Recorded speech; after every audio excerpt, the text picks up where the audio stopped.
Class 12 history NCERT book themes in Indian history part 2 के chapter भक्ति सूफी traditions के बारे में हम इस वीडियो में देखेंगे। इससे पहले ऑलरेडी मैं एक वीडियो बना चुका हूं जिसमें था पार्ट 1 जो भक्ति ट्रेडिशंस के ऊपर था। ये वाला पार्ट है सूफी ट्रेडिशंस के बारे में। तो सबसे पहले इंट्रोडक्शन देखते हैं। इस चैप्टर में हम लोग इंडिया में हुए डिवोशनल मूवमेंट्स के बारे में पढ़ रहे हैं। Sufism, the mystical tradition within Islam, is spread across India through कानखास एंड पीर्स। देखिए, इससे पहले वाला जो चैप्टर था उस चैप्टर में हमने सभी भक्ति मूवमेंट्स पढ़े थे। इस चैप्टर में हम लोग सूफी मूवमेंट्स के बारे में पढ़ेंगे। इस चैप्टर के 2 पार्ट है, भक्ति और सूफी। इस वाले वीडियो में हम सूफी ट्रेडिशंस के बारे में देखेंगे। सूफीज़म क्या है? ये एक मिस्टिकल ट्रेडिशन है जो इस्लाम में से ही निकला, यानी कि ये इस्लाम से अलग नहीं है। सूफी भी इस्लाम को ही फॉलोअर्स होते हैं, लेकिन ये एक प्रकार का मिस्टिकल ट्रेडिशन है। मिस्टिकल से मतलब होता है जिसमें रहस्यवाद को बढ़ावा दिया गया है, यानी कि ये लोग अपने पर्सनल एक्सपीरियंस के थ्रू अपने गॉड से यूनाइट होने की कोशिश करते हैं, ना कि पहले के बने हुए ट्रेडिशंस को मानकर। ये लोग अपने पर्सनल एक्सपीरियंस के थ्रू काम करते हैं, जबकि ट्रेडिशनल इस्लाम में स्क्रिप्चर्स के ऊपर और ओल्ड ट्रेडिशंस के ऊपर बहुत ज़्यादा जोर दिया जाता है। और इस सूफीज़म को बढ़ाने के लिए, इंडिया में स्प्रेड करने के लिए 2 मेन इंस्टीट्यूशंस हैं। एक तो थे कानखास, जो होते थे सूफी हॉस्पिस। ये कानखास उनके इंस्टीट्यूशंस है, संस्थाएं हैं जो सूफीज़म में डेवलप की गई। और दूसरे थे पीर। पीर कहा जाता है स्पिरिचुअल गाइड्स को, जिसके लिए हम कई सारे वर्ड यूज़ करेंगे जैसे कि शेख। भक्ति और सूफी मूवमेंट्स दोनों काफ़ी सिमिलर हैं, बिकॉज इन दोनों में ही एम्फेसाइज किया गया है love, compassion, equality and A direct bond with the divine.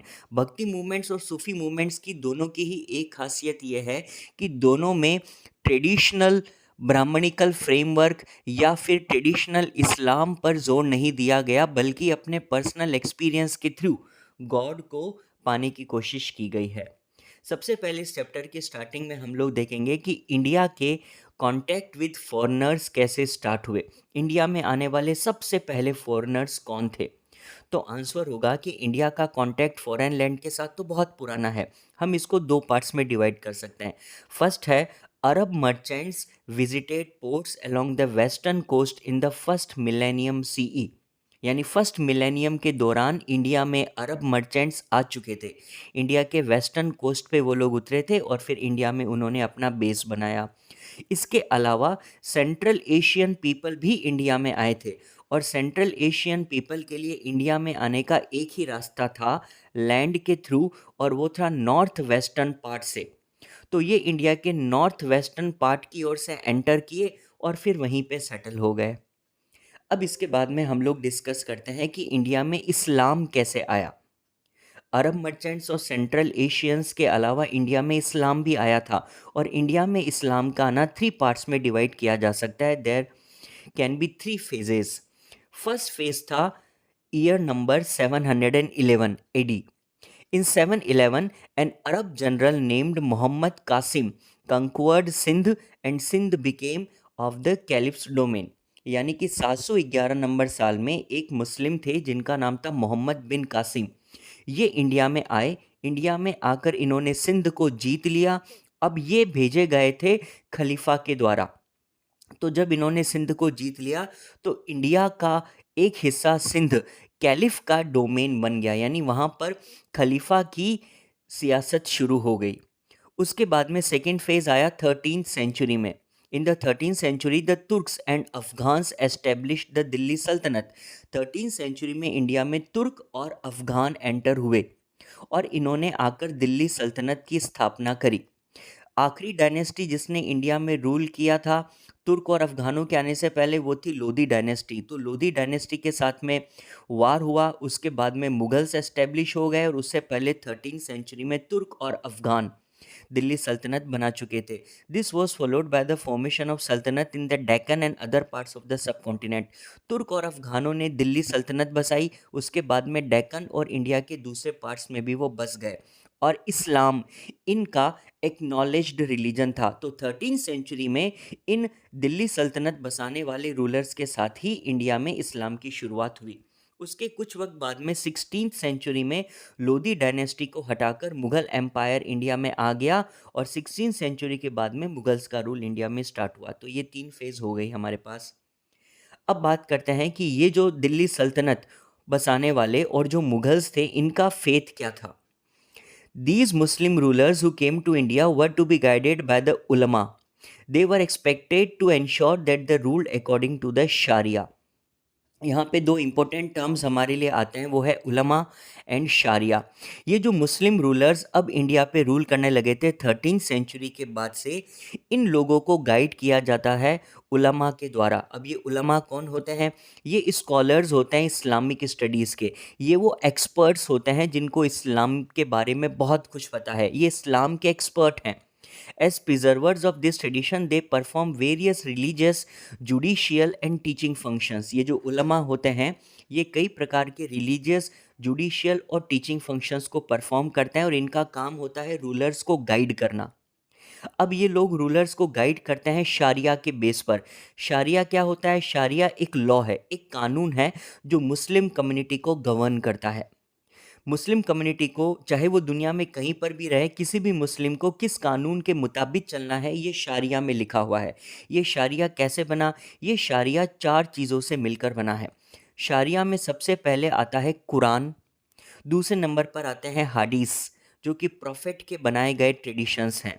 Third number पे आता है खियास, जिसका मतलब है रीजनिंग बाय एनालॉजी, और तीसरे नंबर पर कियास, और उसके बाद में चौथे नंबर पर है इज्म, जिसका मतलब होता है कंसेंसस ऑफ द कम्युनिटी।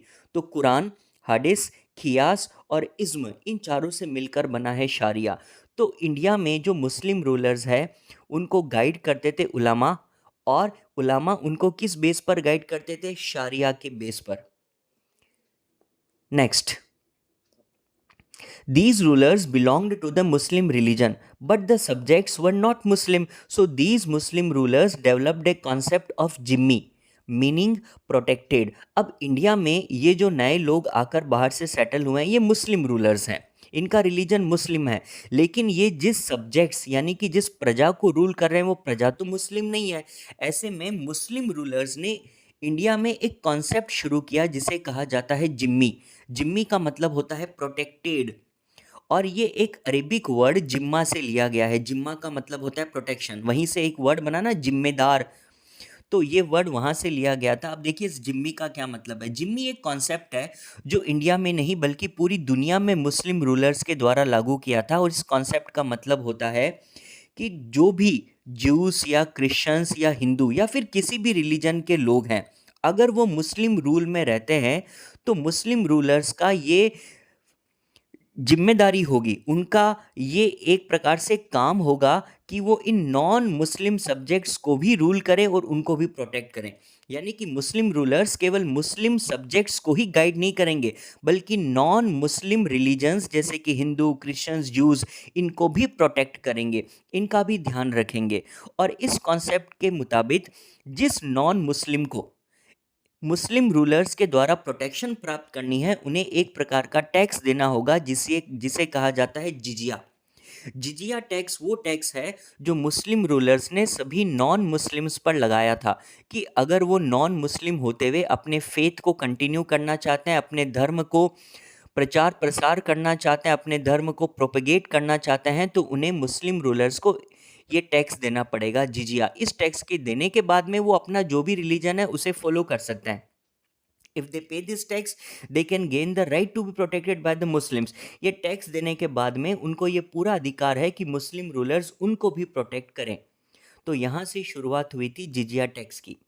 अब बात करते हैं इंडिया में मुस्लिम रूलर्स की। इट इज़ सेड दैट दो these rulers were Muslim, they adopted A Fairlie flexible policy towards their subjects. ये जो इंडिया में मुस्लिम रूलर्स अब आकर बस गए हैं, इनकी पॉलिसी अपने सब्जेक्ट्स के प्रति बड़ी फ्लेक्सिबल थी। फ्लेक्सिबल का मतलब कि ऐसा नहीं है कि वो बहुत ज़्यादा रिजिड थे, बहुत ज़्यादा स्ट्रिक्ट थे कि हम किसी भी हिंदू या किसी नॉन मुस्लिम को सपोर्ट नहीं करेंगे या उनको किसी भी प्रकार की पैट्रोनेज देंगे, ऐसा कुछ नहीं है। फॉर एग्ज़ाम्पल, बहुत सारे ऐसे रूलर्स थे जिन्होंने मुस्लिम्स होने के बावजूद इंडिया में आने के बाद में लैंड डोनेट करी, टैक्स रिलीफ ग्रांट किया। फिर वो चाहे लोग हिंदू हो, जैन हो, जोरास्ट्रियन हो, क्रिश्चियंस हो या जूइश रिलीजियस इंस्टीट्यूशन से बिलोंग करते हों, उन सब को लैंड डोनेट की गई, टैक्स के रिलीफ दिए गए और यहाँ तक कि मुस्लिम रूलर्स ने बहुत ज़्यादा रेस्पेक्ट भी एक्सप्रेस करी, डिवोशन एक्सप्रेस करा नॉन मुस्लिम रिलीजियस लीडर्स के प्रति।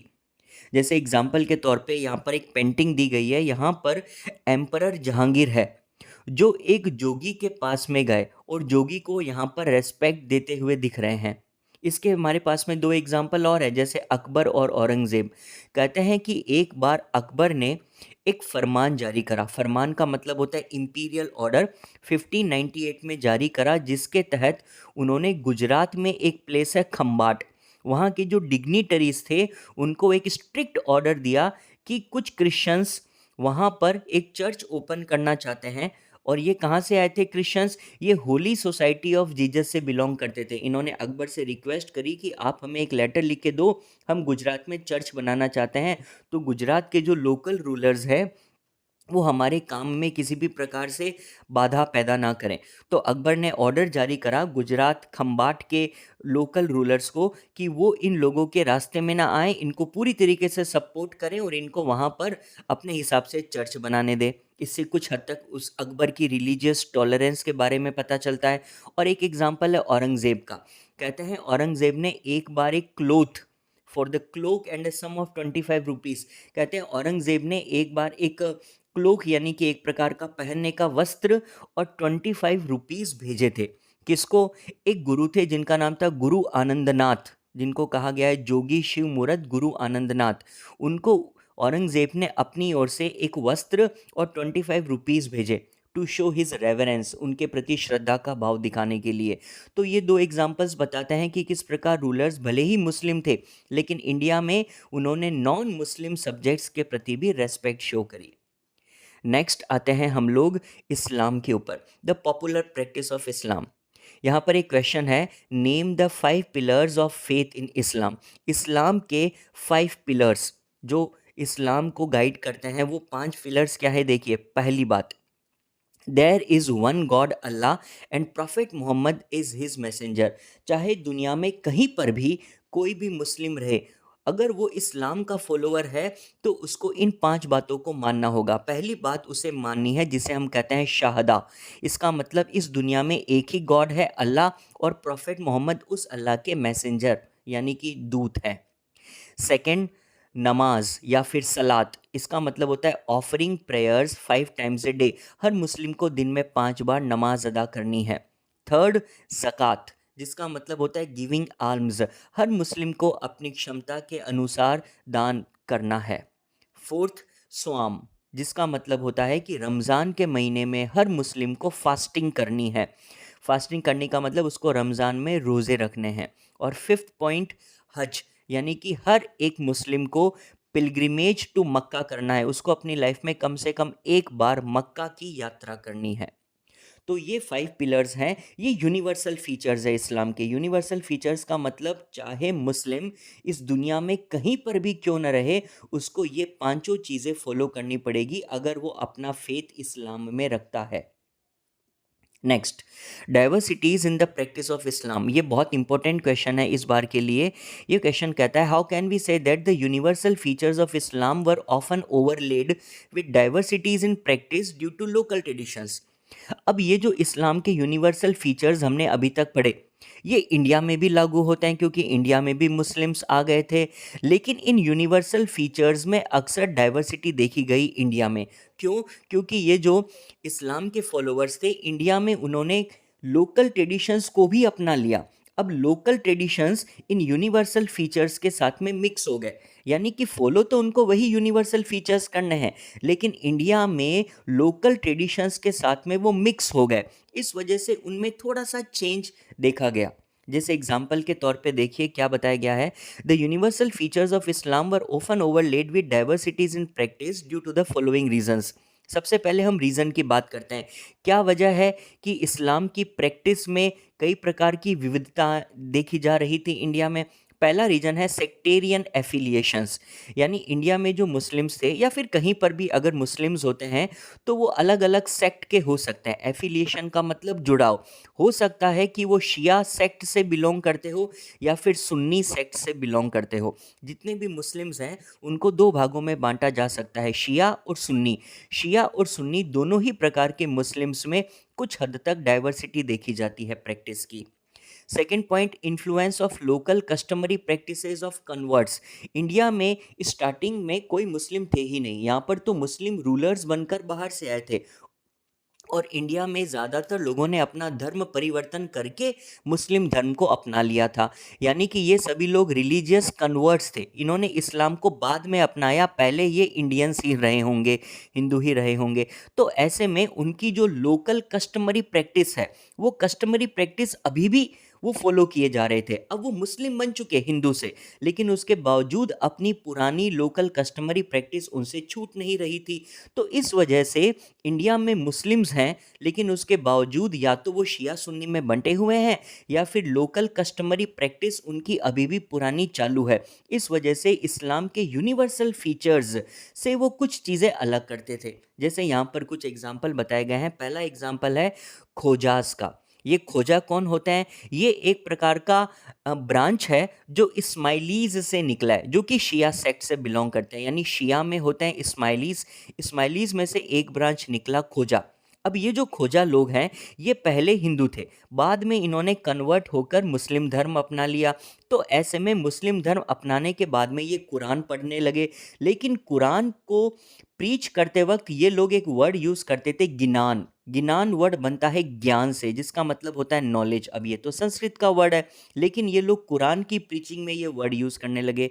इसके अलावा second point, started composing devotional poems in Punjabi, Multani, Sindhi, Kachchhi, Hindi and Gujarati. इन खोजास ने जो डिवोशनल पोएम्स बनाई वो कुरान के ऊपर आधारित है, मुस्लिम रिलीजन पर आधारित है, लेकिन उन्होंने कुरान की अपनी मुस्लिम लैंग्वेज का यूज़ ना करके पंजाबी, मुल्तानी, सिंधी, काची, हिंदी और गुजराती जैसी लैंग्वेज का यूज़ किया। क्यों? क्योंकि ये उनकी लोकल लैंग्वेज थी, वो इस लैंग्वेज में ज़्यादा कंफर्टेबल फील करते थे। और थर्ड पार्ट देखिए, स्टार्टेड सिंगिंग इन special ragas during daily prayer meetings. अब कुरान को पढ़ने का अपना एक अलग यूनिवर्सल तरीका है, लेकिन खोजास ने स्पेशल राग में गाना शुरू कर दिया। तो ये लोग डेली प्रेयर मीटिंग्स रखते थे, उसमें कई प्रकार की राग में कुरान को गाते थे, जबकि ये तरीका बाकी दुनिया के मुस्लिम्स फॉलो नहीं करते, लेकिन खोजास कर रहे हैं। क्यों? क्योंकि खोजास हमेशा से मुस्लिम तो थे ही नहीं, ये तो बाद में कन्वर्ट हुए थे। तो इनकी लोकल कस्टमरी प्रैक्टिस, इनके जो लोकल रीति रिवाज है वो भी इसमें नज़र आ रहे हैं। एक एग्जाम्पल और देखिए, Arab Muslim traders who settled along the Malabar coast Kerala adopted the local language Malayalam. अब अरब मुस्लिम ट्रेडर्स थे, इंडिया में आए, मुस्लिम ही थे, लेकिन ये इंडिया में आकर केरला, जिसको उस वक्त मालाबार कोस्ट कहा जाता था, वहाँ सेटल हो गए और ये लोग वहाँ पर जाकर मलयालम लैंग्वेज बोलने लगे। इसके अलावा वहाँ का एक लोकल ट्रेडिशन होता है मेट्री लोकल रेजिडेंस, वो इन्होंने अपना लिया। देखिए, मालाबार कोस्ट में एक तो मैट्री लेने का कस्टम था, यानी कि वहाँ पर अपने नाम में अपनी माता का नाम यूज़ किया जाता था। ये अरब मुस्लिम ट्रेडर्स भी ये काम करने लगे। और मैट्री लोकल रेजिडेंस, मैट्री लोकल रेजिडेंस का मतलब शादी के बाद में लड़की अपना घर छोड़ के नहीं जाती, बल्कि लड़का लड़की के घर पर अपनी होने वाली वाइफ के घर पे जाकर रहने लगता है। इसे मैट्री लोकल रेजिडेंस कहते हैं। ये प्रथा वहाँ केरला में चला करती थी, मुस्लिम ट्रेडर्स ने भी ये प्रथा अपना ली। और एक एग्जांपल देखिए, आर्किटेक्चर ऑफ मॉस्क। केरला में हमें बहुत सारी ऐसी मॉस्क मिली है, इंडिया में कई जगह पर ऐसी मॉस्क मिली है जो इस्लाम के यूनिवर्सल फीचर्स से अलग है, लेकिन वो यहाँ पर चल रहे हैं। जैसे कि रूफ होना या कई प्रकार के बिल्डिंग मटेरियल का होना, है ना। जैसे यहाँ पर तीन एग्जाम्पल है जो यहाँ पे आपको पिक्चर्स में दिख रहे हैं। सबसे पहली पिक्चर है, इसमें केरला की एक मॉस्क है। अब आम तौर पे इस्लाम ये कहता है कि मॉस्क हमेशा डोम शेप हो सकती है, लेकिन यहाँ पर आप देखोगे तो ये एक शिखर के प्रकार की दिख रही है। शिखर का जो प्रकार होता है ना, इस प्रकार तीखा सा कोना बनाना, ये तो हिंदू टेम्पल्स का रिवाज होता था, लेकिन मॉस्क होने के बावजूद उन्होंने शिखर टाइप की रूफ बनाई, क्योंकि ये लोकल प्रैक्टिस थी, उन्होंने बना ली इस प्रकार की मॉस्क। सेकंड एग्जाम्पल देखिए, बांग्लादेश के अंदर एक जगह है मैमान सिंह डिस्ट्रिक्ट, वहाँ पर एक बहुत फेमस मॉस्क है जिसका नाम है आतिया मॉस्क। इसको ब्रिक्स से बनाया गया था, जैसा कि इस्लाम में आमतौर पर नहीं देखा जाता। एक और एग्जाम्पल है जो कश्मीर का है, श्रीनगर के अंदर लेक के पास में एक बहुत फेमस मॉस्क है जिसका नाम है शाह हमादान मॉस्क। ये कश्मीरी वुडन आर्किटेक्चर बताती है। यहाँ पर वुडन आर्किटेक्चर का यूज़ किया गया है जैसा बाकी दुनिया में देखने को नहीं मिलता। इसका मतलब कि इंडिया में आकर इस्लाम ने भी कुछ लोकल कस्टमरी प्रैक्टिसेस अपना ली थी। कहने को वो इस्लाम के फॉलोअर्स ही है, मुस्लिम है, लेकिन इंडिया में उन्होंने अपने लोकल ट्रेडिशंस अपना लिए और उनको इस्लाम के साथ में ऐड कर लिया। तो ये क्वेश्चन इस आंसर को बताता है। अब यहाँ पे दो इंपॉर्टेंट डेफिनेशंस। पहली है matrilocal residence. Matrilocal residence is a practice where women after marriage remain in their natal home with their children and the husbands may come to stay with them. Matrilocal residence का मतलब मैंने already आपको बता दिया था, शादी के बाद विमेन, औरतें अपने घर में रहती हैं बच्चों के साथ में और हस्बैंड ही उनके साथ में रह रहा होता है। सेकंड, एक और डेफिनेशन यहाँ पे इम्पोर्टेंट है, वो है मलेच्छ। वैसे तो मलेच्छ का हमने थीम 1 के अंदर पहले पिछली वाली बुक में ज़्यादा पढ़ा था, लेकिन यहाँ पर उसकी प्रॉपर डेफिनेशन दी गई है, इसको देख लीजिए। मलेच्छ means the people who did not observe the norms of caste society and spoke languages that were not derived from Sanskrit. India में वो सभी लोग जो इंडिया के कास्ट सिस्टम को फॉलो नहीं करते थे या फिर कोई ऐसी लैंग्वेज नहीं बोलते जो संस्कृत में से निकली हैं, उन्हें मलेच्छ कहते हैं। तो बेसिकली मलेच्छ इंडिया में वो सब लोग हो गए जो इंडिया के बाहर से आके इंडिया में बसाएं, क्योंकि उनकी लैंग्वेज संस्कृत से अलग होगी और वो इंडिया की कास्ट सोसाइटी से बिलोंग ही नहीं करेंगे। तो जितनी भी सेंट्रल एशियन ट्राइब्स थी जो इंडिया में आके बसी, वो हमारे लिए मलेच्छ हुआ करती थी। अब नेक्स्ट क्वेश्चन में बात करते हैं, how were the names of communities derived in the early histories. यहाँ पे दो वर्ड है, एक वर्ड है हिंदू और एक वर्ड है मुसलमान। अब देखिए, ये जो वर्ड मुसलमान है, हमने इसके बारे में काफ़ी इन्वेस्टिगेशन करा कि ये वर्ड कब प्रचलन में आया। बट देखिए, Sanskrit text and inscriptions dating between the 8th and 14th centuries point out that the term मुसलमान और मुस्लिम वाज नेवर यूज्ड। हिस्टोरियंस ने बहुत ज़्यादा ढूंढा तो उनको पता चला 8 से लेकर 14 सेंचुरी। 8 थी क्यों? बिकॉज 8 सेंचुरी से पहले तो इस्लाम था ही नहीं, ये इस्लाम 8 सेंचुरी के बाद में ही तो फैला है। तो 8 से लेकर 14 सेंचुरी तक हमें कहीं किसी संस्कृत टेक्स्ट या किसी भी इंस्क्रिप्शन के अंदर मुसलमान या मुस्लिम वर्ड यूज होता हुआ मिला ही नहीं, यानी कि ये वर्ड उससे पहले कभी प्रचलन में ही नहीं था। तो फिर इंडिया में ये जो लोग आए मुस्लिम, अगर हम उन्हें मुस्लिम या मुसलमान नहीं कह रहे तो हम उनको क्या कहते थे? तो इसका आंसर है कि इंडिया में लोगों को अक्सर उस रीजन के नाम से बुलाया जाता था जिस रीजन से वो आए हैं। जैसे एग्जाम्पल के तौर पे देखिए, Turkish rulers were known as तुरुष्का। इंडिया में जो तुर्किश यानी तुर्क से जो रूलर्स आए थे उनको हमने तुरुष्का कहना शुरू कर दिया। जो लोग ताजिकिस्तान से आए थे हम उनको ताजिका कहना शुरू कर दिया। जो पर्शिया से आए थे उनको परशिका कहना शुरू कर दिया। यानी जो जहाँ से आया है उसको उस क्षेत्र के नाम से बुलाते थे, ना कि हमने उनको कोई नाम दिया मुस्लिम। अब ये सब हमारे लिए मुस्लिम थे ना, पर्शियंस, ताजिकिस्तान से या तुर्क से आने वाले लोग, लेकिन हम इनको मुसलमान नहीं कहते थे, हम इनको उस क्षेत्र के नाम से बुलाते थे जहाँ से ये आए हैं। एक सिस्टम और भी था, terms use for other people were applied to the new migrants. कभी कभी हम लोग नए माइग्रेंट्स जो इंडिया में आकर बस रहे थे उनको उसी नाम से पुकारने लग जाते जो नाम से हम ऑलरेडी फेमिलियर हैं पहले से। जैसे एग्जाम्पल के तौर पे जब इंडिया में तुर्क और अफगान आए उससे पहले यहाँ पर शाकाज और यवनाज आ चुके थे। जो भी इंडिया में ग्रीस से आकर बसा, ग्रीक, हम उनको शाकाज या यवनास कहते थे। तो हमने जो तुर्क और अफगान आए उनको भी शाकाज और यवनास कहना शुरू कर दिया, जबकि वो तुर्क या अफगान से आए, वो ग्रीक थोड़ी हैं, लेकिन हमें तो शाकाज और यवनास की आदत थी तो हमने तुर्क और अफगानों को भी यही नाम दे दिए। इसी प्रकार एक और चीज़ है, general term for these migrant communities was मलेच्छ। जो भी इंडिया में बाहर से आके बसा वो इंडिया के कास्ट सिस्टम या वर्ण सिस्टम से तो बिलोंग नहीं करता, तो ऐसे में हम उसे मलेच्छ कह दिया करते थे। तो कभी कभी हम इन बाहर से आए कम्युनिटीज़ को मलेच्छ भी कह देते थे। अब आता है एक important question, what do you mean by the term Sufism? How did this term come into practice? इसका मतलब है कि सूफिज्म वर्ड का क्या मतलब होता है और इसका चलन कैसे शुरू हुआ। आंसर है sufis are a group of religious minded people who turned to asceticism and mysticism in protest against the growing materialism of the caliphate as a religious and political institutions.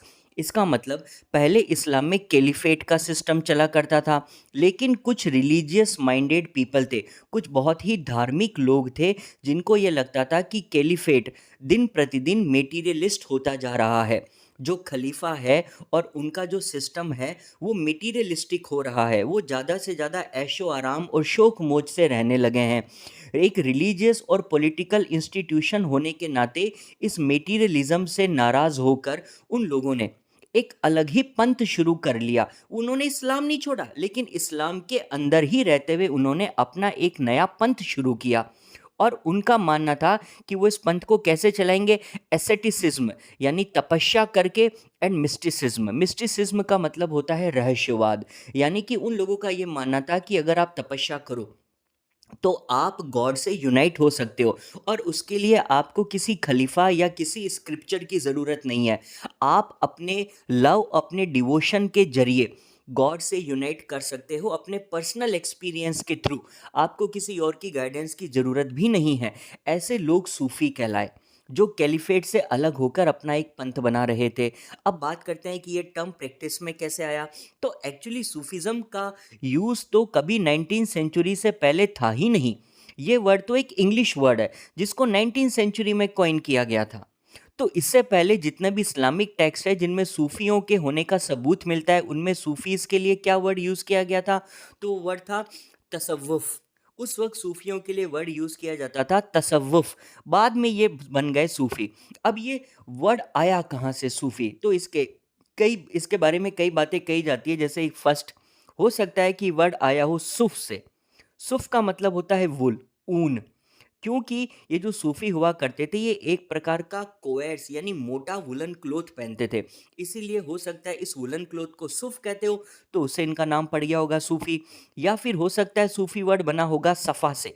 सफ़ा का मतलब होता है प्योर। या फिर हो सकता है ये वर्ड बना होगा सूफा से। सूफा का मतलब होता है, जैसे अपन जनरल भाषा में कहते हैं ना सोफा, घर में बैठने का, उसी प्रकार एक्चुअली प्रॉफेट की जो मॉस्क थी, उस मॉस्क के बाहर एक प्रकार का प्लेटफॉर्म बना हुआ होता था, जहाँ पे वो अपने क्लोज फॉलोअर्स के साथ में असेंबल होते थे, इकट्ठे होते थे, और वहाँ पर धर्म के बारे में चर्चाएं किया करते थे। तो उस प्लेटफॉर्म को सूफा कहते थे। हो सकता है वहीं से वर्ड बन गया होगा सूफी। अब चलते हैं नेक्स्ट क्वेश्चन की ओर। How was Sufism different from the traditional Islam. Sufism traditional इस्लाम से कैसे अलग था। सूफिज्म बाकायदा ट्रेडिशनल इस्लाम से अलग था, और अलग होने के चार कारण दिए जा सकते हैं। पहला, Sufis were against the growing materialism of the caliphate. ये कैलिफेट में बढ़ते हुए मेटीरियलिज्म से नाराज थे, इसलिए इन्होंने अपना अलग पंथ बनाया। सेकेंड पॉइंट इंपॉर्टेंट है, समझिए। They were critical of the dogmatic definitions and scholastic methods of interpreting the Quran and सुन्ना। ट्रेडिशनल इस्लाम ये कहता है कि अगर आपको कुरान को इंटरप्रेट करना है, अगर आपको सुन्ना को इंटरप्रेट करना है, समझना है, तो उसके लिए आपको इस्लाम के स्कॉलर्स के पास जाना पड़ेगा, और उनकी जो डॉगमेटिक डेफिनेशंस है, डॉगमेटिक का मतलब सैद्धांतिक, उनकी जो परिभाषाएं दी हुई है, उनकी जो एक थ्योरी ऑलरेडी बन चुकी है, उसी थ्योरी को मानना पड़ेगा। आप अपना दिमाग नहीं लगा सकते। उनकी डेफिनेशंस, उनके जो स्कोलास्टिक मेथड्स है जो उन्होंने डेवलप करे, उसी से आप कुरान और सुन्ना को समझ सकते हो। लेकिन सूफियों को लगता था कि इसकी कोई ज़रूरत नहीं है, हमें ना तो किसी डॉगमेटिक डेफिनेशन या स्कोलास्टिक मेथड की ज़रूरत है, हम अपने पर्सनल एक्सपीरियंस के जरिए ही साल्वेशन प्राप्त कर लेंगे। They laid emphasis on seeking salvation through intense devotion and love for God. उनका ये मानना था कि अगर हम गॉड के प्रति इंटेंस डिवोशन, अपार श्रद्धा रखें और प्यार रखें, और हम हिज कमांड्स यानी कि हम गॉड के कमांड्स को माने, तो हम लोग तो साल्वेशन वैसे ही सीख कर सकते हैं। वो कभी भी प्रॉफिट के अगेंस्ट नहीं थे। उन्होंने तो बोला कि प्रॉफिट मोहम्मद एक परफेक्ट ह्यूमन बीइंग है और उसका एग्जाम्पल हमें फॉलो करना चाहिए। उन्होंने गॉड को लेकर जो कुछ भी बोला है हमें वो डायरेक्टली फॉलो करना चाहिए, और सिर्फ डिवोशन और लव हमें गॉड से यूनाइट कर सकता है। उसके लिए हमें कोई भी स्कोलास्टिक मेथड की ज़रूरत नहीं है। Fourth point, Sufi sought an interpretation of the Quran on the basis of their personal experience. सूफियों का मेन पॉइंट ये था कि ये कुरान का इंटरप्रिटेशन अपने पर्सनल एक्सपीरियंस से करते थे, ना कि किसी और की बताई गई कोई थ्योरी या सिद्धांत मानकर। ट्रेडिशनल इस्लाम, खलीफा या कैलिफेट से जुड़े कोई भी स्कॉलर क्या कहते हैं आपको उसको जानने की ज़रूरत नहीं है। आप अपने पर्सनल एक्सपीरियंस, अपने लव और डिवोशन के थ्रू भी गॉड से यूनाइट हो सकते हो, ऐसा सूफीज़ का मानना था। इसीलिए ये ट्रेडिशनल इस्लाम से बिल्कुल अलग है। मैंने सारे क्वेश्चंस ऐसे सेलेक्ट किए हैं जो क्वेश्चंस आपके बोर्ड एग्जाम के लिए इंपॉर्टेंट है, और इसमें पूरा चैप्टर कवर हो गया है। अगर आप इस वीडियो को पूरा देखते हैं, समझते हैं, तो आपको फिर बुक से इस चैप्टर को पढ़ने की ज़रूरत नहीं है। इसमें सारे इंपॉर्टेंट पॉइंट्स कवर हो गए और क्वेश्चन के फॉर्म में। अब नेक्स्ट पॉइंट है खानखास। अब ये खानखास क्या है? What were the religious institutions developed by the Sufis called and how did they operate? जब इंडिया में सूफीज आए तो सूफीज के पास अपना खुद का लिटरेचर था, इनके अपने खुद के डेवलप्ड ट्रेडिशंस थे कि हमें क्या करना है, किस प्रकार से अपना डिवोशन दिखाना है। तो अब इनको ज़रूरत थी रिलीजियस इंस्टीट्यूशंस की, इनको ज़रूरत थी इंडिया में श्राइन्स बनाने की, क्योंकि अगर कोई धर्म चल रहा है तो उस धर्म को सबसे पहले अपनी एक श्राइन तो चाहिए, अपनी एक जगह तो चाहिए ना रहने के लिए। तो सूफीज़ ने इंडिया में आकर अपने रिलीजियस इंस्टीट्यूशन, अपनी धार्मिक संस्थाएं बनाई थी। और वो कैसे ऑपरेट करती थी, अब देखिए। Sufis begin to organize communities around religious institutions called the hospice या फिर खानका। सूफीज ने इंडिया में आकर अपने फॉलोअर्स, अपनी कम्युनिटी को ऑर्गेनाइज करने के लिए रिलीजियस इंस्टीट्यूशन बनाए, जिसे कहा जाता है, इंग्लिश में हम उसे कहते हैं हॉस्पिस, लेकिन पारसी भाषा में इसे कहा जाता है खानका। तो उन्होंने इंडिया में जो धार्मिक संस्थाएं बनाई थी उनको क्या कहा जाता था? खानका। अब इसके सिस्टम क्या थे? First, it was controlled by a teaching master called as Sheikh. यहाँ पर एक गुरु होता था, एक स्पिरिचुअल मास्टर, जिसे ये लोग कहते थे शेख, जो कि एक अरेबिक वर्ड है। आप इस स्पिरिचुअल मास्टर, इस टीचिंग मास्टर, इस गुरु को शेख भी कह सकते हो, पीर भी कह सकते हो, या फिर मुर्शिद भी कह सकते हो। अब ये जो स्पिरिचुअल मास्टर है, ही एनरोल्ड डिसेपल्स, उसने अपने शिष्य बनाए, और शिष्यों को कहा जाता था मुरीद। Third point, he appointed a successor. हर एक शेख को अपने बाद में अगला स्पिरिचुअल मास्टर पहले ही तय कर देना होता था, जो कि उसका सक्सेसर यानी उसका उत्तराधिकारी बनेगा, जो आगे उस इंस्टीट्यूशन को चलाएगा। उसे कहा जाता था खलीफा। वैसे खलीफा का मतलब होता है डेप्यूटी। तो हर एक शेख जिंदा रहते ही अपना एक डेप्यूटी नियुक्त कर जाता था। Fourth, he established rules for spiritual conduct and interaction between inmates as well as between lay person and the master. इसके अलावा हर एक शेख का काम होता था कि वो कंडक्ट यानी व्यवहार, बर्ताव, वो स्पिरिचुअल कंडक्ट के लिए, और इंटरेक्शन यानी बातचीत करने के नियम कानून बना दिया करता था। इनमेट्स का मतलब है जो भी उस खानखा में रहेंगे, और ले पर्सन का मतलब जो आम लोग हैं, जो बाहर से विजिट करने के लिए आएंगे। तो वहाँ के इनमेट्स आपस में कैसे बात करेंगे, वहाँ के इनमेट्स बाहर से आने वाले ले पर्सन्स और मास्टर के साथ किस प्रकार बात करेंगे, उनका कैसा कंडक्ट यानी बर्ताव होगा, इसके सारे रूल्स पहले से ही शेख बना दिया करते थे। और fifth, special rituals of initiation were developed. इसका मतलब हर एक शेख, इनिशिएशन का मतलब होता है दीक्षा देना। जब भी कोई शेख अपना नया स्टूडेंट एक्सेप्ट करता था, उसे अपना स्टूडेंट बनाकर, उसे अपना मुरीद बनाकर शिक्षा देने के लिए दीक्षा देता था, तो उसके लिए उन्होंने कई रीति रिवाज बनाए थे। जैसे कि सबसे पहले जो भी इनिशिएट्स हैं, जो भी दीक्षा लेने वाले शिष्य हैं, उनको लेनी होती थी एक ओथ ऑफ एलिजियंस, यानी कि वो शेख के प्रति अपनी वफादारी रखेंगे, उसके प्रति पूरा समर्पण का भाव रखेंगे। दूसरा, वोर ए पैच्ड गारमेंट, उनको एक विशेष प्रकार का कपड़ा दिया जाता था पहनने के लिए, जो पैच यानी कई टुकड़ों से मिलकर बना होता था। एक ऐसा पैच्ड गारमेंट उन्हें पहनना होता था। एंड शेव्ड देयर हेयर, उनको अपना सर भी मुंडवाना पड़ता था। ये सर मुंडवाने वाली जो प्रथा है, ये हिंदुइज्म की थी। ये वैसे ट्रेडिशनल इस्लाम में नहीं होती, लेकिन सूफियों ने इंडिया में आकर ये प्रैक्टिस शुरू करी कि हेयर भी शेव करने होते थे जो भी दीक्षा लेने वाले शिष्य हैं। नेक्स्ट, डिफाइन द टर्म सिलसिला। अब बुक के हिसाब से अगर आगे बढ़ते हैं तो एक क्वेश्चन आता है कि ये सिलसिला वर्ड क्या होता है। देखिए, द वर्ड सिलसिला literally means A chain. signifying a continuous link between master and disciple, stretching as an unbroken spiritual genealogy to the Prophet Muhammad. India में जितने भी सूफी आए उन सब सूफियों का एक सिलसिला होता था। सिलसिला का मतलब एक प्रकार की चेन बरकरार रखी जाती थी। आप अगर किसी भी सूफी को जाकर पूछते, किसी भी शेख को पूछते कि आप अगर गुरु हैं तो आपके गुरु कौन थे, फिर उनके गुरु कौन थे, फिर उनके गुरु कौन थे, तो वो अपने गुरु का नाम बताते बताते अंत में प्रॉफेट मोहम्मद तक पहुंच जाता। यानी इन शेख का, इन सूफी मास्टर्स का ये मानना था कि ये सभी प्रॉफेट मोहम्मद से चले आ रहे हैं और प्रॉफेट मोहम्मद से एक चेन बनी हुई है कि प्रॉफेट मोहम्मद का शिष्य, फिर उनका शिष्य, फिर उनका शिष्य, और अंत में ये शेख खुद आ जाते थे। तो ये एक प्रकार का ना स्पिरिचुअल जीनियोलॉजी है। ये जीन्स किस बेस पर है? ये स्पिरिचुअल जीन्स है जो उनको प्रॉफेट मोहम्मद से मिला है। बायोलॉजिकल जीन्स की बात नहीं की जा रही है यहाँ पर, स्पिरिचुअल जीन्स, आध्यात्मिक जो उनको जीन्स मिला है वो प्रॉफेट मोहम्मद से स्टार्ट होते हैं। और ये जो चेन बनी आई प्रॉफेट मोहम्मद से शेख तक की, ये अनब्रोकन है, ये कभी नहीं टूटती। और इसी वजह से इनको स्पिरिचुअल पावर मिली है। आप किसी भी शेख को पूछोगे कि हम आपको अपना गुरु कैसे मान ले, आपके पास में ऐसी क्या ब्लेसिंग्स है, पावर है, तो वो बताएंगे कि हम प्रॉफेट मोहम्मद से जुड़े हुए हैं, हम उनके शिष्य के शिष्य के शिष्य, इस प्रकार चलते आ रहे हैं। तो ऐसे में हमें प्रॉफेट मोहम्मद से जो स्पिरिचुअल पावर और ब्लेसिंग्स मिली है वो हमें ट्रांसमिट होती आई है। इसे कहा जाता है सिलसिला। और इन सूफीज़ का हमेशा एक सिलसिला होता था, एक अनब्रोकन चेन के थ्रू ये प्रॉफेट मोहम्मद से जुड़े हुए थे। इंडिया में भी यही सिलसिले फेमस हुए। अब अगला क्वेश्चन कहता है डिफाइन द टर्म दरगाह। दरगाह किसे कहा जाता है? दरगाह एक पर्शियन टर्म है।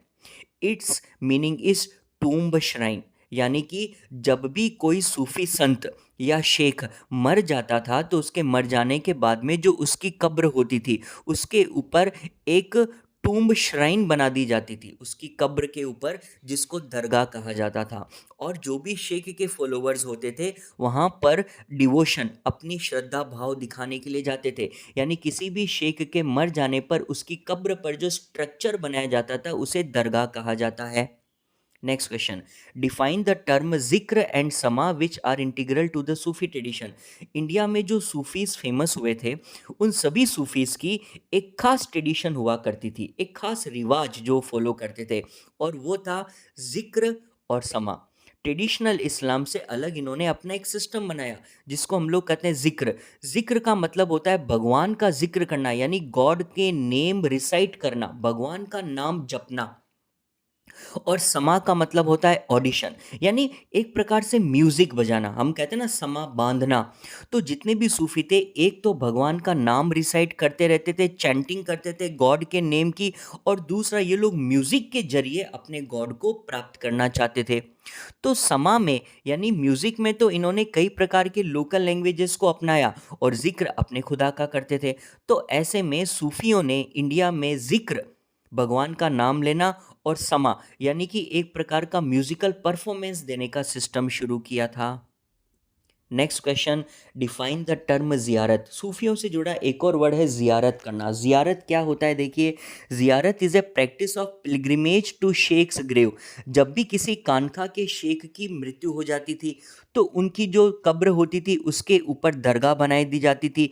अब उसके जो फॉलोअर्स हैं वो फॉलोअर्स उस शेख की दरगाह पर आते थे, पिलग्रिमेज करते थे, वहाँ पर एक प्रकार से तीर्थ मान लिया जाता था। और हर साल खास तौर पे उसकी डेथ एनिवर्सरी पर, जिस दिन उस शेख की मृत्यु हुई होती थी उस दिन तो उसके फॉलोअर्स वहाँ पर पिलग्रिमेज के लिए जाते थे।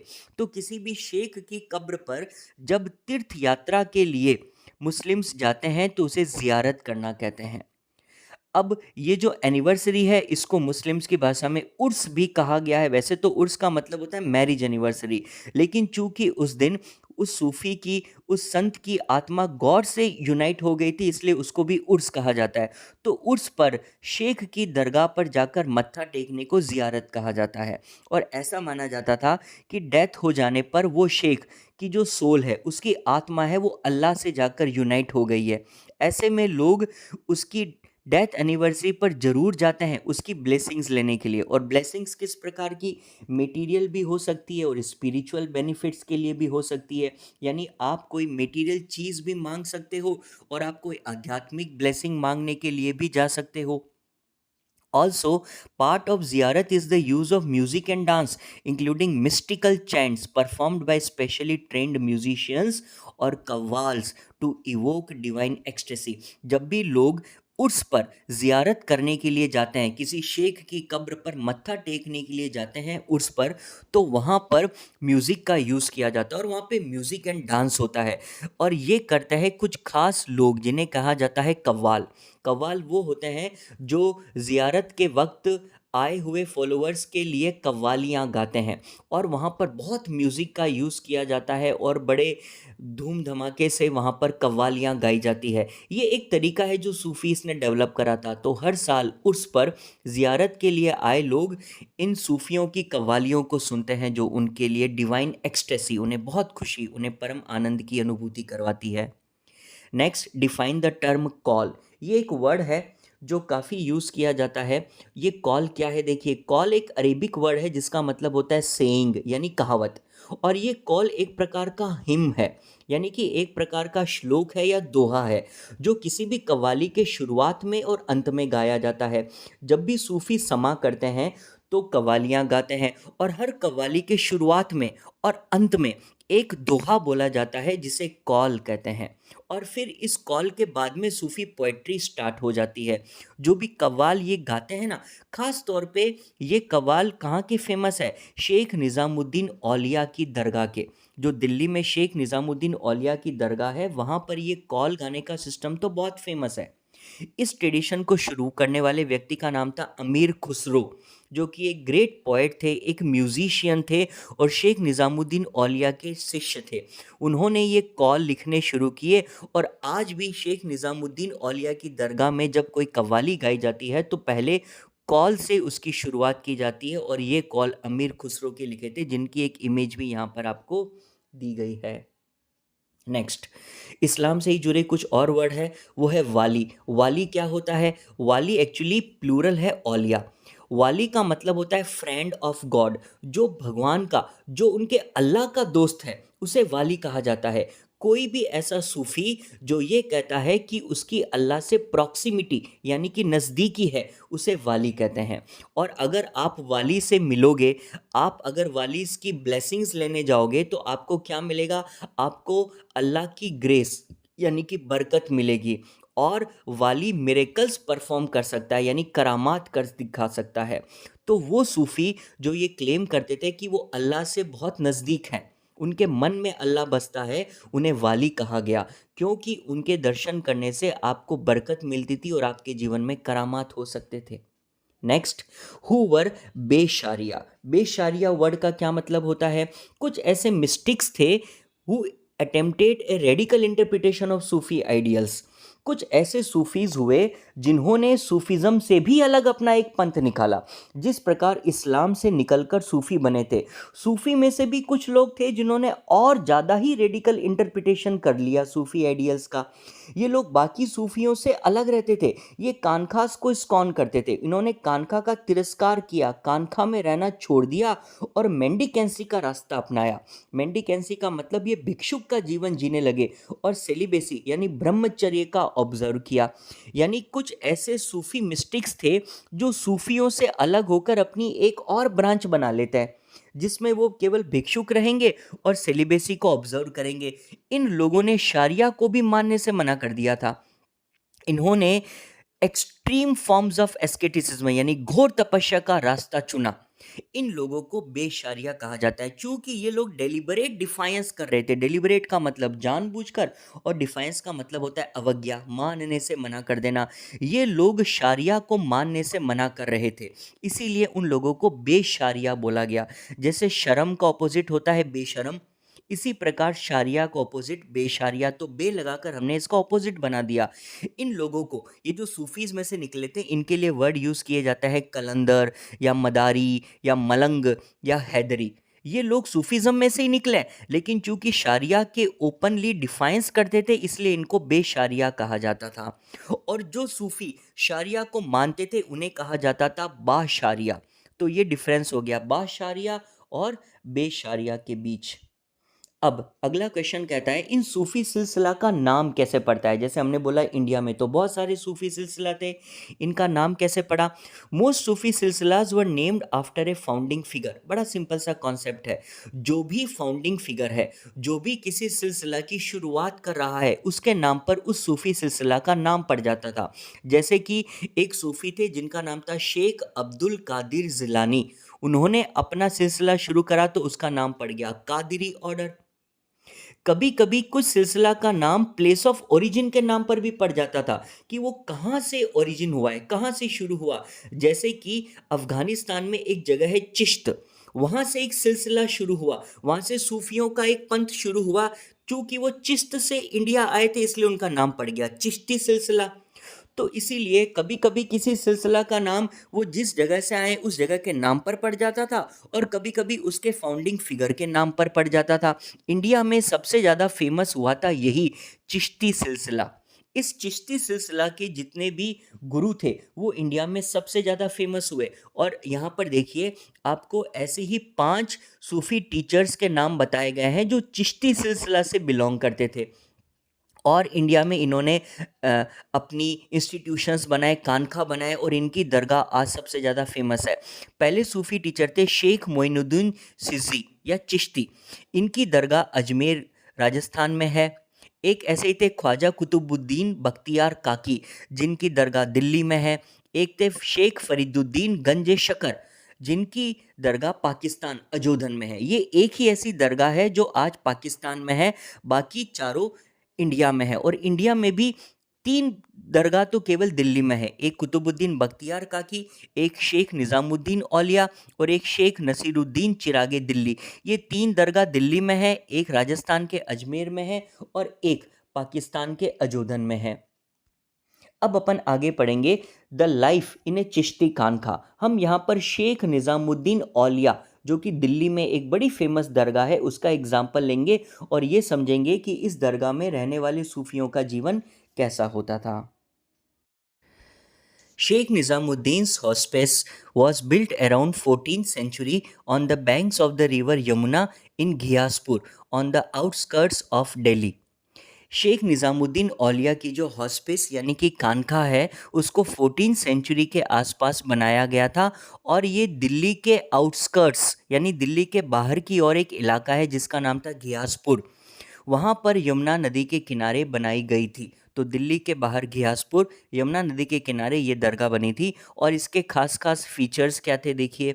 पहला feature, it comprised several small rooms and big hall. इस दरगाह में कई सारे कमरे थे, इस खानका में कई कमरे थे और एक बड़ा हॉल था जिसको कहा जाता था jamat khana, where the inmates and visitors lived and prayed. ये जो बड़ा सा हॉल है इसी में सारे इनमेट्स यानी यहाँ के जो लोग थे वो रहते थे और जो भी विजिटर्स आते थे वो यहीं रहते थे और प्रे करते थे। और अब इनमेट्स कौन कौन थे जो इस खानका में रहते थे। इनमेट्स में होते थे शेख के फैमिली मेम्बर्स, उसके अटेंडेंट्स और उसके शिष्य यानी डिसेपल्स। Second, the sheikh lived in a small room on the roof of the hall where he met visitors in the morning and evening. Sheikh खुद कहाँ रहते थे तो इस हॉल के ऊपर एक छोटा कमरा बना हुआ होता था। इस कमरे में शेख रहते थे और जो भी उनसे मिलने आता था उससे मॉर्निंग में और इवनिंग में मिलते थे। Third, A veranda surrounded the courtyard. इसका जो मुख्य आंगन है उसके चारों ओर एक वेरांडा यानी बरामदा बना हुआ था और उसके बाहर एक बाउंड्री वॉल थी जो इस पूरे कॉम्प्लेक्स के चारों ओर है। Fourth point, there was an open kitchen. यहाँ पर एक ओपन किचन थी जिसको लंगर कहा जाता है। यानी ओपन किचन का मतलब कोई भी जो यहाँ पर आता है वो आकर उस ओपन किचन में खाना खा सकता है। और इस ओपन किचन यानी लंगर को चलाते कैसे थे, इसके लिए पैसा कहाँ से आता था? फुतूह। फुतूह का मतलब होता है अनआस्क्ड फॉर चैरिटी, यानी कि जो भी यहाँ पर अपने मन से कुछ दान करना चाहता है वो कर सकता है। अनआस्क्ड फॉर यानी वो अपने मुंह से कभी नहीं मांगते थे, अगर कोई दान करना चाहता है तो कर देता, और उससे ये लंगर चलता था।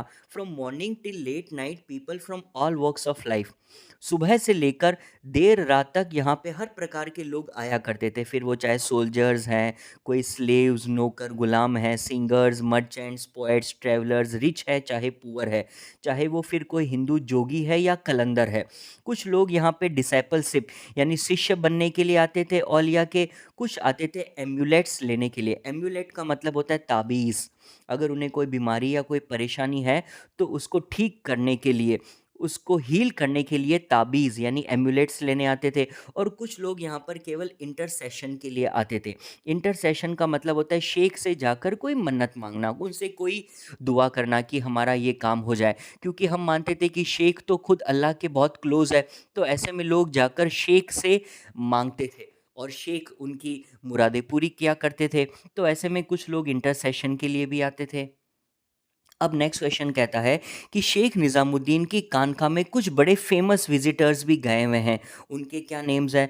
तो हमने यहाँ पे 2 पॉइंट दिए हैं। पहला है पोएट्स सच एज अमीर हसन सिज़्ज़ी एंड आमिर खुसरो। आमिर हसन सिज़्ज़ी और अमीर खुसरो वो भी निज़ामुद्दीन की खानखा में जा चुके हैं। और दूसरा है कोर्ट हिस्टोरियन ज़ियाउद्दीन बारानी। ज़ियाउद्दीन बारानी जो कभी रूलर्स के कोर्ट हिस्टोरियन थे, वो भी वहाँ पर जा चुके हैं। जब तक खुद शेख निज़ामुद्दीन थे तब तक ये उनकी कानखा थी, उनकी डेथ के बाद में फिर ये उनकी दरगाह के नाम पर फेमस हो गई। Second question, which practices in these कानखास represented attempts to assimilate local tradition. इन कानखास में कुछ ऐसी प्रैक्टिसेस होती थी, कुछ ऐसे काम किए जाते थे जिससे हमें ये पता चलता है कि ये लोग एसिमिलेट करने की कोशिश कर रहे हैं। एसिमिलेट का मतलब होता है शामिल करने की कोशिश कर रहे हैं लोकल ट्रेडिशंस को। तो कुछ ऐसी प्रैक्टिसेस होती थी जैसे कि बोइंग बिफोर द शेख, शेख के आगे बो करना यानी उसके सामने झुकना, उसको झुक कर प्रणाम करना। या फिर ऑफरिंग वाटर टू विजिटर्स, जो भी विजिटर यहाँ पे आते हैं उनको पीने के लिए पानी प्रोवाइड करना। Shaving the heads of initiates, जो भी शिष्य यहाँ पर दीक्षा लेते हैं, शिष्य बनते हैं, उनके सर मुंडवाना। या फिर कई प्रकार की योगिक एक्सरसाइजेज, ये चीज़ें ट्रेडिशनल इस्लाम में देखने को नहीं मिलती, लेकिन ये लोकल ट्रेडिशंस थे जो इन सूफियों ने कानखाज में शुरू कर दिए। इससे पता चलता है कि सूफी कानखाज में लोकल ट्रेडिशंस भी फॉलो किए जाते थे। अब next, write a short note on Khwaja Moinuddin hospice. Nizamuddin Auliya के बाद में एक और बड़ी फेमस हॉस्पाइस है, एक और बड़ी फेमस कानका है जिसका हम लोग जिक्र करेंगे, यह है ख्वाजा मोइनुद्दीन की कानखा। ख्वाजा मोइनुद्दीन कानखा is considered the most revered shrine. आज इंडिया में जितनी भी बसी हुई कानखाज हैं उनमें सबसे रेवर्ड यानी सबसे आदरणीय, सबसे ज़्यादा पूजनीय इस श्राइन को माना जाता है। It is popularly known as Garib Nawaz.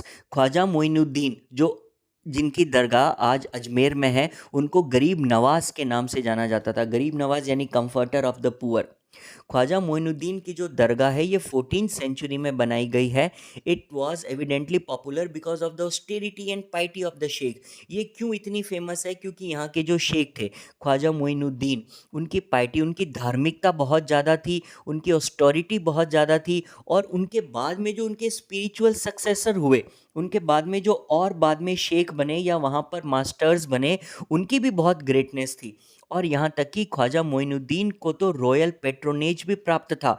यहाँ पर बड़े बड़े राजा महाराजा भी मत्था टेकने के लिए आते थे, इसीलिए ये दरगाह इतनी फेमस है। एक वजह और है, ये जो दरगाह है ये दिल्ली और गुजरात के ट्रेड रूट पर बसी हुई है। तो उस ज़माने में बहुत सारे व्यापारी दिल्ली और गुजरात के रास्ते पर जो जाते थे, अजमेर उनके रास्ते में पड़ता था, इसीलिए भी यहाँ पर बहुत सारे ट्रेवलर्स आ जाया करते थे। लिस्ट द एम्परर्स और rulers who visited the revered shrine of Khwaja Moinuddin. अगर ऐतिहासिक तौर पे देखा जाए तो ख्वाजा मोइनुद्दीन की दरगाह पर कई रॉयल विजिटर्स और एम्परर्स भी आए हैं। जैसे फर्स्ट, सबसे पहले एम्परर यहाँ पे आने वाले थे मोहम्मद बिन तुगलक। ये पहले सुल्तान थे जो सुल्तान होने के बाद में ख्वाजा मोइनुद्दीन की दरगाह पर गए। तो पहला हो गया मोहम्मद बिन तुगलक।